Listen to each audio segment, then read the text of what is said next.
In the glittering world of Hollywood, failure and acclaim often trade places. Films that tanked at the box office sometimes discover new life among midnight screenings, passionate fan bases, and home video devotees.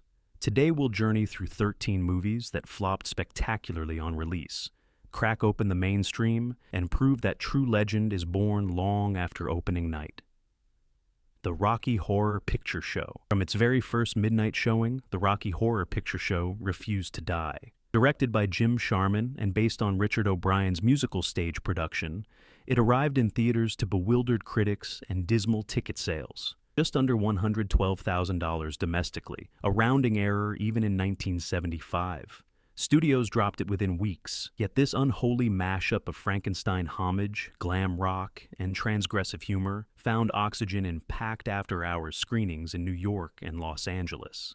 Fans dressed as Magenta and Columbia, shouting callbacks at the screen and tossing rice when Brad and Janet professed their love. As Film Society organizer Steve Vertlieb remembers, "It wasn't a movie, we created an event." Midnight audiences crammed into dingy cinemas, trading scripts of dialogue for improvised rituals. Raincoats became props for water gun fights, newspapers for confetti. Transformed into an immersive, participatory ceremony, Rocky Horror shattered the wall between performer and spectator. Word spread via flyers, college radio, and disenchanted teens craving subversive fun. By 1977, it topped 100 U.S. venues, grossing millions on $80,000 in prints and advertising. Critics who once sneered now grudgingly acknowledged its fervent underground following. Today, more than 40 years later, Rocky Horror thrives in community theaters worldwide. Its themes of sexual liberation. It isn't just a cult film, it's a living, breathing cultural phenomenon. Proof that some movies aren't meant for primetime, but for the glorious freedom of the witching hour. Blade Runner, Ridley Scott's neo-noir odyssey. Blade Runner premiered in June 1982 amid mixed reviews and a paltry $27 million domestic gross against a $28 million budget. Audiences found its deliberate pacing cryptic. Studio-mandated voiceovers and a happy ending sought to elucidate Harrison Ford's replicant hunter, but rang hollow. Scott's dystopian Los Angeles, rain-soaked streets, towering neon, and synthetic life, felt alien and oppressive, yet beneath the initial commercial shrug lay a groundbreaking vision. Early video store rentals granted Blade Runner a second chance. Sci-fi aficionados discovered its richly textured world. Replicant theology by cinematographer Jordan Cronenweth. Film schools dissected its framing, production design, and Vangelis's brooding score. Directors from Denis Villeneuve to Christopher Nolan cite its influence. Over the 1980s, fan letters swamped Warner Brothers, demanding Scott's preferred cut. Their persistence paid off in the 1991 Director's Cut and 2007 Final Cut, restoring the film's ambiguity and removing forced narration. Midnight screenings became pilgrimage sites for cinephiles, with discussions on identity and what it means to be human. Blade Runner spawned comics, video games, and finally a sequel. Today, Blade Runner stands alongside Metropolis in 2001 as a milestone of science fiction cinema. Its initial flop becomes a testament to visionary filmmaking, an artwork ahead of its time, rediscovered and embraced by generations who saw beyond opening weekend numbers to its haunting poetic depths. Fight Club. When David Fincher's Fight Club burst into theaters in October 1999, it baffled mainstream audiences and critics.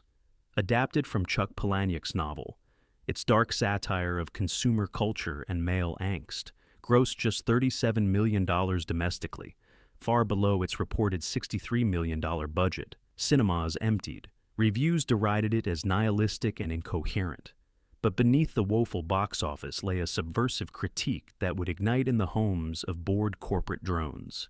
Tyler Durden's soap-making in defunct factories, the insidious corporate culture parody, and Brad Pitt's swagger made for electric water cooler debates. Fans scrawled Project Mayhem slogans on social media precursors, and Fight Club screenings fueled guerrilla marketing. By 2002, Fincher's satire achieved cult status.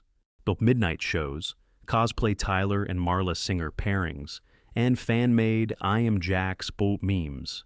Fight Club appeared on Best of Lists and inspired essays on anti-hero appeal.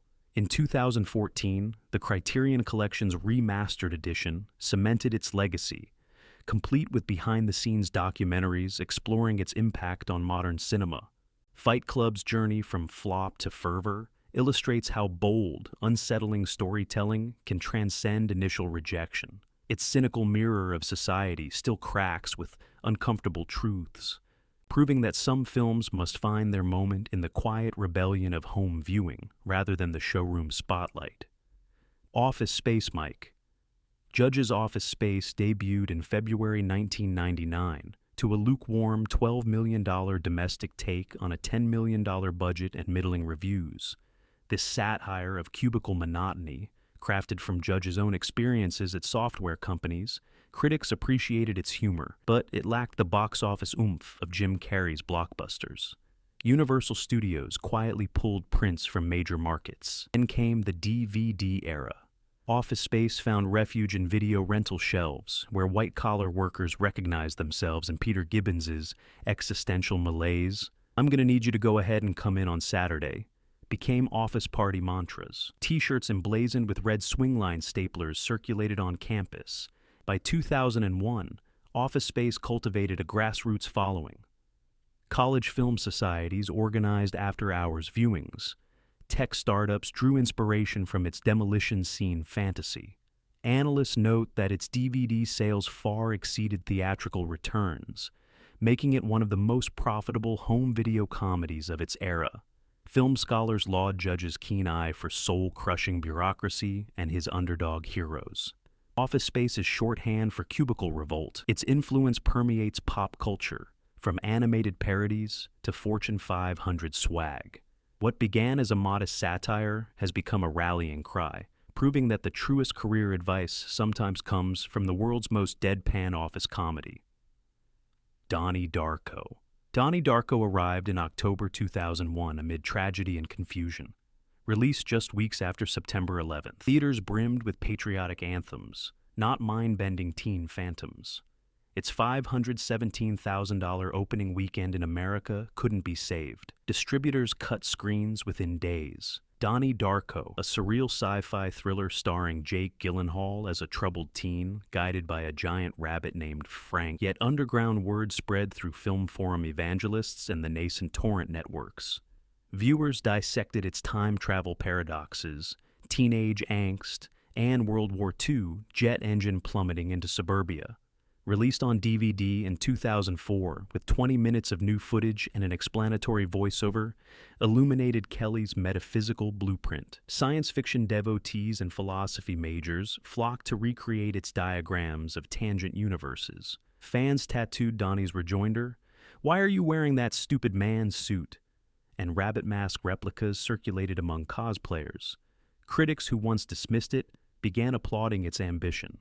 Donnie Darko's market resurrection is legendary DVD sales, reportedly topped $10 million. Donnie's Suburban Nightmare remains a touchstone for those seeking cinema that rewards close attention and late-night theorizing, forever proving that some mysteries unravel only in the shared hush of midnight screenings. The Shawshank Redemption, adapted from Stephen King's novella Rita Hayworth and Shawshank Redemption, Frank Darabont's film opened in September 1994 to underwhelming returns. $16 million domestic on a $25 million budget. Critics praised its performances, Tim Robbins as Andy Dufresne, Morgan Freeman as Red, but theatergoers gravitated to summer blockbusters. Shawshank was quickly overshadowed. Its salvation came via HBO broadcasts, cable reruns, and relentless word of mouth on college campuses. Audiences connected with Andy's quiet resilience and Red's hard-won wisdom in a corrupt penal system. A montage of hope, prisoners dancing in the rain after escape, stirred hearts. But it became a staple of prison reform fundraisers and book club discussions. The film's 1995 Academy Award nominations and a 1996 Golden Globe nod for Freeman cemented its growing legacy. International audiences embraced its universal themes of friendship, perseverance, and redemption. Shawshank's VHS and DVD editions sold millions, eventually exceeding $70 million in home video revenue. Its opening line, "Get busy living or get busy dying," resonates across cultures. The Shawshank Redemption reminds us that cinema's true power lies not in box office tallies, but in the lasting hope it offers viewers who discover it when they need it most. Brazil Terry. Gilliam's Brazil premiered in December 1985, amid studio battles over its length and ending. A Kafka-esque dystopia starring Jonathan Pryce, it earned just $9 million. Worldwide, on a reported $15 million budget, test audiences balked at its dark humor and oppressive bureaucracy, and Universal trimmed Gilliam's cut to a deceptive, happy finale. Film schools and cult cinemas rediscovered Brazil's gleaming nightmare of grays and industrial grime.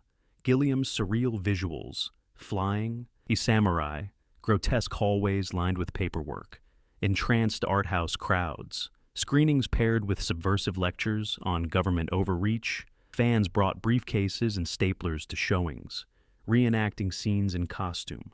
Critics eventually hailed Brazil as a masterpiece of speculative fiction. Its haunting score by Michael Kamen and mind-bending production design earned retrospectives at MoMA and the BFI. Brazil's legacy is built on its resilience. A film fought tooth and nail to survive studio interference, only to emerge as one of the most provocative cinematic indictments of bureaucracy ever made. Its initial flop underscores how visionary artists can create works that refuse to be forgotten. The Thing. John Carpenter's The Thing arrived in June 1982 between E.T. and Star Trek II, earning a mere $19.6 million domestic and triggering a critical backlash. Audiences recoiled at its grotesque special effects, body horror puppetry by Rob Bottin, yet in video stores and midnight screenings, The Thing's reputation fermented. Horror aficionados championed its practical FX as the pinnacle of pre-digital transformation, and Kurt Russell's nameless hero, a man more stoic than slash hero, became an icon of unflinching resolve. Essays in Fangoria magazine dissected every alien mutation. Fan conventions hosted panels on, by the 1990s, home video reissues with director commentary and restored visuals propelled The Thing into Horror Hall of Fame status. Critics revised their takes, praising its exploration of distrust and infection metaphors amid Cold War anxieties. The 2011 prequel, though divisive, signaled studios' acknowledgement of its enduring appeal. Today, John Carpenter's masterpiece presides over horror retrospectives, and the phrase, "I'm not sure, but I think he's still alive," sends shivers through genre fans. The Thing's journey from maligned flop to legendary horror staple highlights how boundary-pushing artistry